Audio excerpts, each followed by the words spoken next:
여러분들은 저와 함께 가설 검정 공부하고 계시는데요. 이제 가설 검정을 해 보러 갑시다.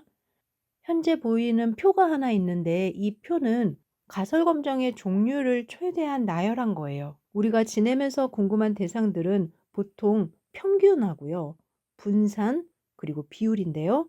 한 집단에서 평균이 궁금하면 단일 표본 T 검정, 두 집단 사이의 평균을 비교하는데 그 집단이 독립 집단이면 독립 표본 T 검정, 대응 집단이면 대응 표본 T 검정, 3개 이상의 집단 사이의 평균을 비교하면 분산 분석, 아노바. 분산과 관련해서는 한 집단에서의 분산을 검정할 땐 카이 제곱 검정, 두 집단의 분산을 비교할 때는 F 검정.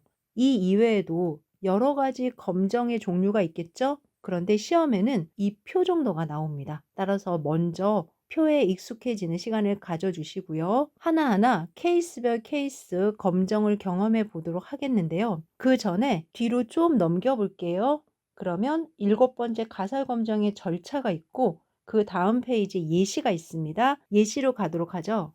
연습 문제 체크인데요. 하나 정도는 검정을 해보고 다시 케이스들을 확인해 볼까 해서 순서를 바꿨습니다. 문제를 한번 읽어볼게요. 모분산이 4인 정규 모집단의 모평균 뮤가 15보다 크다고 주장하기 위해서 크기 9인 표본을 추출하여 조사한 결과 표본 평균 X바로 16.4가 확인되었다.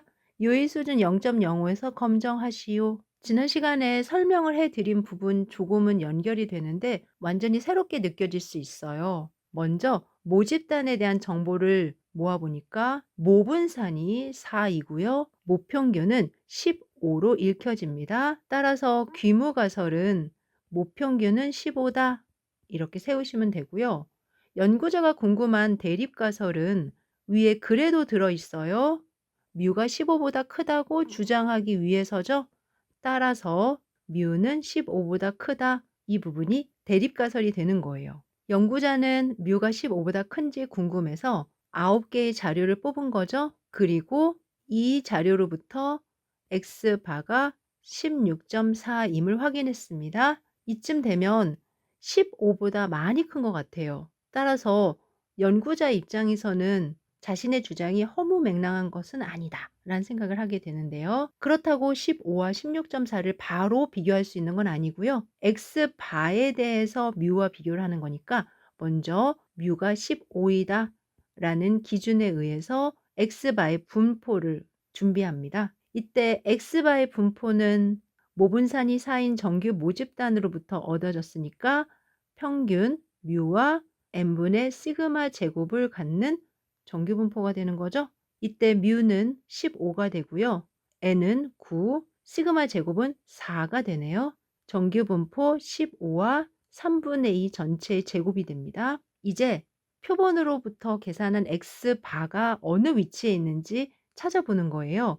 그러기 위해서는 표준 정규 분포로 정규화를 하게 되는데 15는 0이 되고요. 16.4가 어디인지 모르겠지만 정규화를 한 결과 16.4-15를 3분의 2로 나눠보는 거죠. 그 결과 2.1을 얻게 됩니다. 즉 Z값이 2.1이 되는 거고요. 문제에서 U의 수준이 0.05라고 했으니까 임계값을 찾을 수 있는데 표준 정규 분포에서 크다의 단측 검정이고요. 임계값은 1.645가 됩니다. 즉 1.645를 기준으로 기각력이 잡혀지고 그 기각력 안에 2.1이 포함되어 있음이 확인이 되죠. 따라서 뮤가 15인 것과 다르다라는 주장을 할 수 있게 된 거죠. 결과적으로는 이렇게 서술을 합니다. 임계값 1.645와 2.1을 비교한 결과 2.1이 더 크므로 H0를 기각한다. 이렇게요. 또는 2.1이 기각력에 포함되므로 H0를 기각한다. 이렇게도 이야기할 수 있어요. 그리고 또 있어요. 바로 2.1을 기준으로 P값을 찾는 거예요. 저 지금 색칠하고 있어요. 여러분들 색칠한 거 보셨어요? 이만큼의 P값을 찾아보는 거예요. 확률값. 당연히 정규 분포에 입각해서 확률값을 찾을 거거든요. 그 확률값은 0.5보단 작겠죠. 아래로 다시 내려가서 알파가 0.05이고 P값을 계산해 보니 얼마이더라? 그런데 얘가 더 작더라.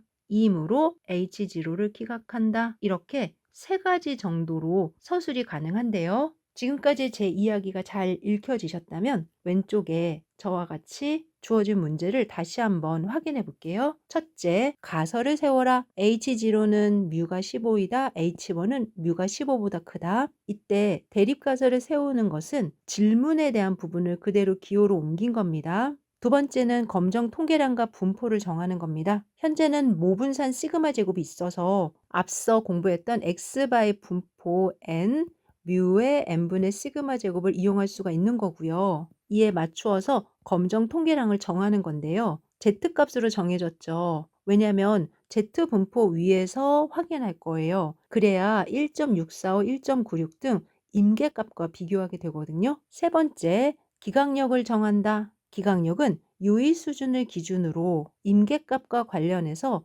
오른쪽 단측 검정이면 큰 쪽을 정하게 되는 겁니다. 이제 내가 가지고 있는 정보들을 직접 식에 넣어서 관측을 합니다. 그 결과 2.1이 나왔고요. 2.1은 임계값과 비교해서 크네요. 이제 결론을 내리게 되는 거죠. 검정 통계량의 관측값 2.1이 기강력에 속하므로 또는 1.64보다 크므로 유의 수준 0.05 하에서 귀무가설을 기각한다. 즉 관측값이 15보다 크다고 할 수 있다. 그리고 그림을 보니까 저와 같이 그렸던 이 그림 그대로 보이고요. 단 저는 X바 값을 먼저 세팅을 하고 Z값으로 연결을 지어 드렸는데요. 결과에는 Z값 그대로 시작이 되어서 1.645가 이 선이고 2.1이 이쪽에 있다. 따라서 기각력에 포함된다. H0를 기각한다. 그러면 H0를 기각한다로 끝내지 마시고 주장하고 싶은 바 H1의 입장에서 다시 한번 서술을 해주셔야 됩니다. 즉 모평균이 15보다 크다고 할 수 있다. 이렇게요.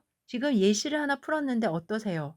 아주 어렵게 느껴지지는 않으시죠? 이제 다시 위로 올라가서 이 하나의 문제, 이 하나의 예시를 조금 더 확장해서 다양한 케이스로 옮겨보도록 하겠습니다. 이때 한 가지만 더요. 검정 통계량과 분포를 정하는 게 케이스 바이 케이스마다 다릅니다. 나머지는 동일해요. 따라서 어떠한 상황에서 어떠한 검정 통계량을 쓸 것이고 어떠한 분포를 세팅할 것이고 그러면 그 분포에 맞게끔 확률값에 대한 임계값이 달라질 것이고 이 부분을 잘 조정만 하면 아래 나머지는 동일하다라는 겁니다. 첫 번째, 모평균 뮤에 대한 가설 검정.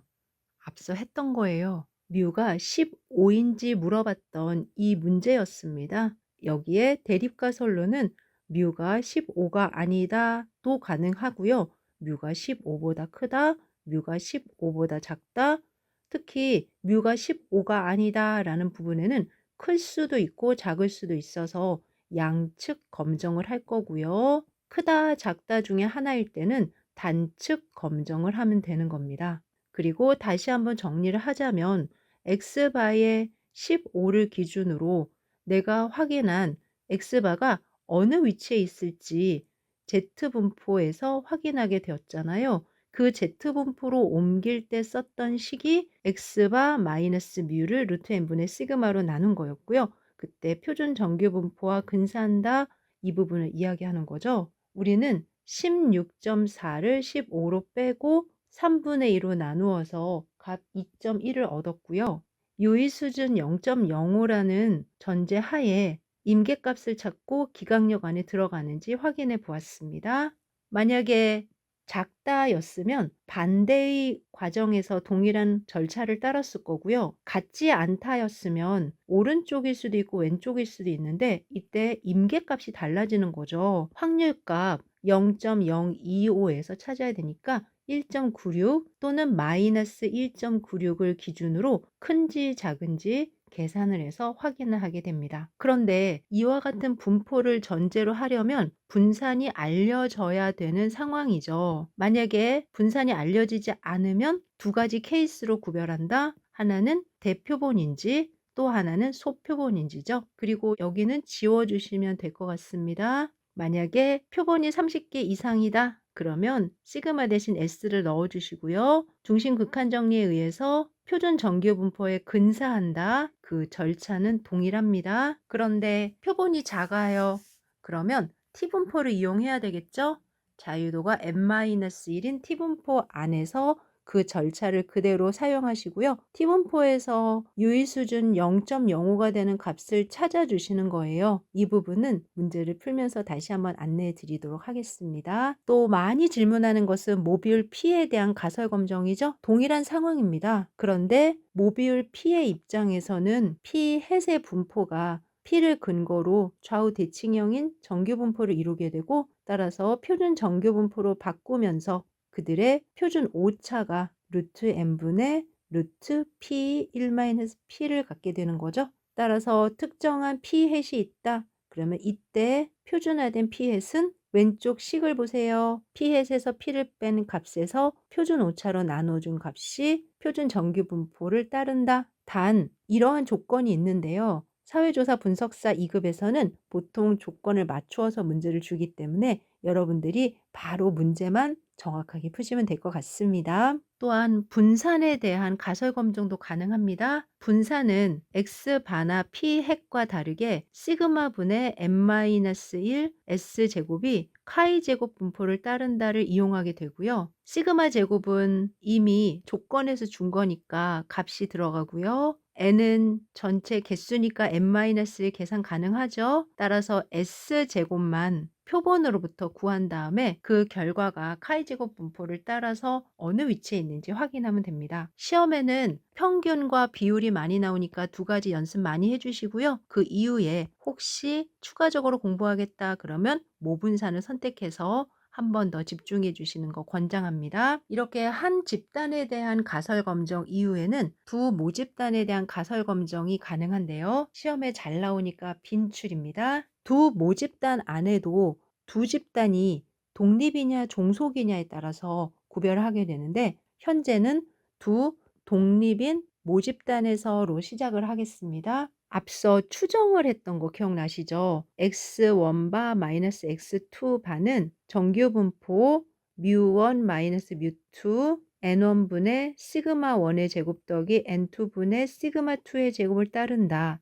이 부분을 그대로 유지하시면서 본 귀무가설의 주장이 둘 사이의 차이가 0이냐라고 했으면 최종적으로는 x1바 마이너스 x2바에서 μ1 마이너스 μ2를 빼야 되는데 0을 빼게 된 거죠. 그래서 이렇게 x1바 마이너스 x2바만 보이는 거고요. 그런데 만약에 그들의 차이가 60이다 라고 하면 여러분들은 x1바 마이너스 x2바의 차이는 60이면서 분모의 루트 이렇게 식을 세워주시면 될 것 같습니다. 그리고 나머지 절차는 동일합니다. 본 책에는 μ1과 μ2의 차이가 0이다만 소개를 했으니 혹시 다른 k 값이면 k를 뺀 부분이 표시되어야 한다라는 거 적어두시고요. 시험에서 직접 활용해 보시면 좋을 것 같고요. 동그라미 1번은 모분산이 존재할 때입니다. 그런데 두 모분산이 알려지지 않은 경우 단 그 크기가 대표본이면 모평균 자리에 표본 분산을 넣어서 표준 정규 분포에 근사한다라고 하고 문제를 풀면 되고요. 그들의 표본의 값이 소표본인 경우, 그리고 모분산이 같다라는 조건이 있는 경우 SP를 직접 계산해서, 즉 SP는 합동 표준 편차이고요. 앞서서는 합동 분산이라고 그래서 S1의 제곱 앞에 N1-1 더하기 S2의 제곱에 n2-1을 곱한 거를 n1 더하기 n2-2로 나눈 두 동일한 모분산에 대응하는 합동 분산을 계산하고, 이 SP의 제곱을 루트 안에 SP의 제곱, SP의 제곱으로 넣었던 걸 제곱근 밖으로 빼서 식이 완성된 겁니다. 그 모양은 추정할 때랑 동일하다라는 거 말씀을 드렸고요. T분포에서 사용을 하게 되고요. 이때 두 모집단에서 뽑은 표본의 개수 n1-1과 n2-1 두 자유도의 합이 T분포의 자유도입니다. 이렇게 두 독립인 모집단에서의 비교해서 대응인 모집단에 대한 가설 검정을 보도록 하겠습니다. 두 번째, 대응 모평균 차 μ1 마이너스 μ2에 대한 가설 검정이죠. 두 집단이 대응한다라는 건 짝진 집단이고, 쌍둥이 연구라든지 실험 전후의 변화, 남매의 연구, 부부의 연구 등등이 대응하는 두 모집단이라고 이야기를 했고요. 이 경우는 μ1 마이너스 μ2를 따로따로 보는 게 아니라 x1 x2와 같이 계산을 하는 과정에서 생기는 di를 이용해서 그들의 d바와 sd를 계산하여 추정을 했던 거 기억이 나실 거예요. 동일한 상황 안에서 검정을 하게 됩니다. 이때 표본의 수가 30개 이상이면 근사적으로 표준 정규 분포를 따라서 검정을 하게 되지만 표본의 수가 30개보다 작으면 자유도가 n-1인 t 분포 하에서 검정을 하게 됩니다. 혹시 도움이 될까 봐 플러스에 D, D바 SD 등의 기호를 정리해 놨으니 꼭 확인해 봐 주시고요. 만약에 두 모비율 차 P1, P2에 대한 가설 검정을 해야 된다면 이 둘 사이의 차이가 0이다 라는 상황 안에서 그들의 표본 비율의 차이는 0과 다른가, 그리고 분모에 n1분의 p hat 1 p hat과 n2분의 p hat 1 p hat을 넣죠. 그런데 교수님, 혹시 이 부분이요, n1분의 p1 hat 1 p1 hat 이렇게 식이 세워져야 되는 거 아닌가요? 여러분들의 의견도 맞습니다. 그런데요, 사실 이 조건을 보니까 P1과 P2가 같다라고 얘기가 되어 있잖아요. 그러면 우리는 P1과 P2가 같기 때문에 합동 표본 비율을 새로 정의하게 됩니다. 그리고 이 정의한 결과를 활용해서 식을 세우게 되는데요. 따라서 주어진 식을 지우고 n1분의 p hat의 1 p hat 더하기 n2분의 p hat의 1 p hat 루트 이렇게 표준 오차를 준비하게 됩니다. 이때 p hat으로 표준 오차를 수정하게 된 이유는 P1과 P2가 같다라는 가설 때문입니다. 조금 생소하실 수 있지만 두 모비율 차와 관련해서는 왼쪽에 있는 합동 표본 비율 p hat을 이용해서 계산한다라는 거 잊지 마시고요. 전체 개수에서 각 집단으로부터 얻은 x1과 x2의 합으로 표본을 합쳐서 계산한다라는 거 다시 한번 읽어봐 주시면 될 것 같습니다. 마지막으로 두 모분산 B에 대한 가설 검정을 할 때 귀무가설은 시그마 1의 제곱과 시그마 2의 제곱은 같다. 즉 시그마 2의 제곱분의 시그마 1의 제곱은 1이다 이거든요. 그러면서 F 검정 통계량에 의해서 F 분포를 이용한 가설 검정이 진행됩니다. 분산에 대한 가설 검정은 항상 마지막에 추가로 공부해 주시고요. 이렇게 해서 케이스 바이 케이스를 확인해 봤는데요. 공통적으로는 가설 검정 절차는 이렇습니다. 먼저 가설을 설정합니다. 귀무가설과 대립가설을 설정하고요. 검정 통계량과 분포를 정하게 됩니다. 확률 표본을 뽑았으니 이 확률 표본의 적절한 검정 통계량은 무엇이면 좋을까? 예를 들어서 x바 마이너스 뮤를 루트 n분의 시그마로 할지, x바 마이너스 뮤를 루트 n분의 s로 할지, 그리고 그 검정 통계량에 대해서 분포를 정합니다. n이 충분히 크면은 정규 분포에 근사한다. n이 작으면은 자유도가 n-1인 t분포에 근사한다 등이었던 거죠. 주어진 유의 수준에 맞추어서 기각력 그리고 임계값을 정합니다. 바로 세 번째 단계이고요. 네 번째 단계에서는 표본으로부터 얻은 각각의 통계량의 값을 이용해서 검정 통계량의 값을 구하게 됩니다. 즉, 이 값을 구체적으로 구해서 검정 통계량의 분포 위에 나열해 보는 시간을 갖는 거죠. 그 결과 검정 통계량의 관측값이 기각력에 들어있으면 귀무가설을 기각하고요. 그렇지 않으면 가설 검정을 마무리하게 되고요. 또 검정 통계량의 값에 따른 P값을 계산해서 그 P값과 유의 수준을 비교해서 작으면 H0를 기각한다라는 것도 방법입니다. 왼쪽을 보니 이 부분과 관련해서 유의 확률을 이용한 가설 검정 절차라고 했고요. 이때는 검정 통계량 관측값을 구하고 결론을 도출할 때 P값을 계산한다라는 게 필요해요. 그 P값이 알파와 비교해서 작으면 H0를 기각한다라는 것도 아래에 추가해 주시면 좋을 것 같습니다. 이제 다음 페이지에 있는 연습 문제 체크가 처음에 저랑 같이 풀었던 내용이고요. 문제를 다시 한번 볼까요? 모분산이 4인 정규 모집단의 모평균 뮤가 15보다 크다고 주장하기 위해 크기 5인 표본을 추출하여 조사한 결과 평균이 X바 16.4이었다. 유의 수준 0.05에서 검정하면, 그러면서 제가 뮤는 15이고 X바가 16.4로 차이가 많이 나는데 크다고 할 수 있을까요? 위험하다. 우리는 분포를 정해 놓고 그 분포 위에서 비교를 해 봐야 된다. 심증은 가는데 물증이 필요한 거죠? 이때 X바의 분포가 필요하고요. 그 X바의 분포를 표준 정규 분포로 바꾸는 절차에서의 검정 통계량이 정의가 되는 거예요. 이 검정 통계량에 의해서 얻어진 2.1을 임계값과 비교하면서 최종적으로는 기각력에 들어있다, H지로 기각한다, 이렇게 마무리를 하게 됩니다. 그리고 이 부분이 중요한데요. 15보다 크다 이렇게 쓰시면 안 되고요. 크다고 할 수 있다 이렇게 가능성의 글로 써 주셔야 됩니다. 여기까지 챕터 3의 추정 가설 검정에 대한 내용을 정리했고요. 바로 빈출선지 OX 문제 풀이 시작합시다. 1번입니다. 효율성 또는 유효성이란 표본의 크기가 커짐에 따라 추정량이 모수에 가까워지는 성질을 의미한다.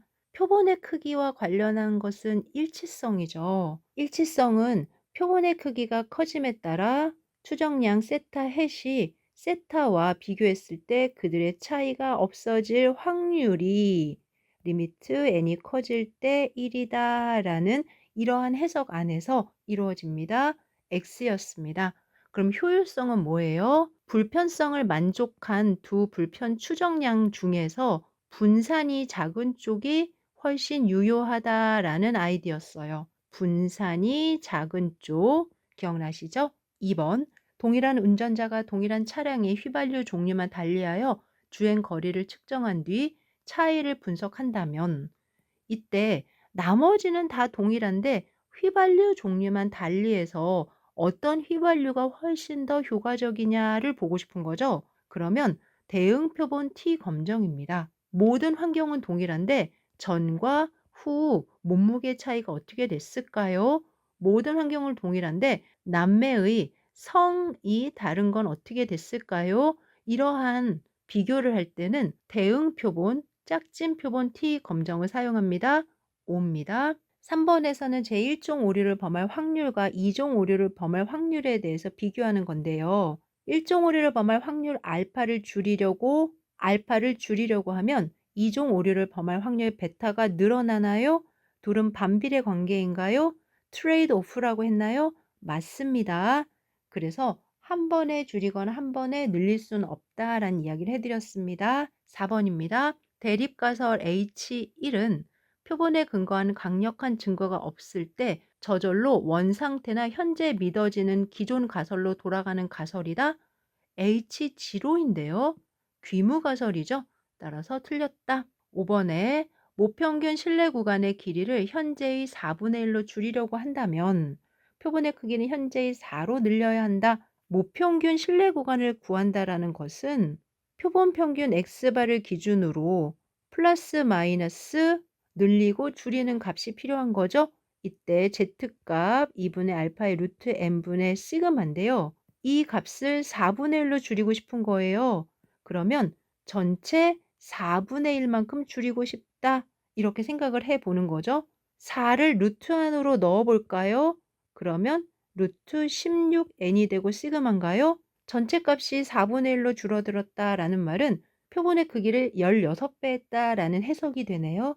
따라서 현재의 4배가 아니라 16배로 늘려야 한다. 이후에 문제를 풀면서 바로바로 느껴지겠지만 길이를 4분의 1로 줄일 때는 표본의 수를 6배로 늘려야 되고요. 길이를 4배로 늘릴 때는 표본의 수를 16분의 1로 줄여야 됩니다. 이들은 루트와 관계가 되고 반비례이기 때문에 항상 제곱과 루트 이렇게 연결을 지어 주시는 거 연습해 보셔야 되고요. 16번입니다. 표본에 의한 추정치 중에서 중위수는 평균보다 항상 중앙에 위치하기 때문에 산술 평균보다 효율성이 높은 추정치가 된다? 글쎄요. 이러한 해석은 처음 들어봅니다. 따라서 X이고요. 그렇게 따졌다면 중위수를 더 사용했겠죠. 평균보다. 평균을 사용하고 있는 우리로서는 이러한 설명은 조심해서 읽어주시고요. 7번 유의 확률이란 귀무가설이 참임해도 이를 기각하는 오류를 범할 확률의 최대 허용 한계로 사전에 연구자가 정한 값이다. 귀무가설이 참임해도 이를 기각하는 오류까지는 비슷한데요. 귀무가설이 참임에도 이를 기각하는 오류를 범할 확률의 최대 한계는 알파, 유의 수준이죠. 유의 수준은 사전에 연구자가 정하게 되고요. 그러면 유의 확률은 무엇인가요? 최소 유의 수준입니다. 최소 유의 수준. 따라서 유의 수준처럼 선택할 수 있는데 최소의 유의 수준이다. 따라서 7번은 틀렸다. 8번 이미 계산이 완료된 모평균의 95% 신뢰 구간이 100 플러스 마이너스 5, 즉 95에서 105였다면 실제 모평균이 이 구간에 존재할 확률은 95%다. 이렇게 해석하면 안 된다고 그랬죠. 그러면 95% 신뢰 구간의 입장에서 95에서 105 사이란 어떤 의미냐? 뮤가 있을 때 이 뮤를 포함할 수 있는 신뢰 구간 중에 하나일 것이고 95개 중에 하나일 것이다. 이렇게 해석하는 연습을 해 달라라고 말씀을 드렸습니다. OX 정답은 X55 XXXX였습니다. X 해설 읽어볼게요. 설명된 내용은 일치성에 대한 정의이다. 맞습니다. 4번에서 귀무가설을 설명한 거죠. 이에 대립가설은 조사자가 표본 자료를 통해서 입증하거나 지지하고 싶어 하는 새로운 주장이고요. 신뢰 구간의 길이를 4분의 1로 줄이려면 표본의 크기를 6배로 늘려야 된다라고 말씀을 드렸죠. 중위수가 평균보다 항상 더 효율적이라고 할 수 없습니다. 그랬으면 표본 평균보다 중위수를 더 강조했겠죠. 7번에 설명된 내용은 유의 수준 알파에 대한 거고요.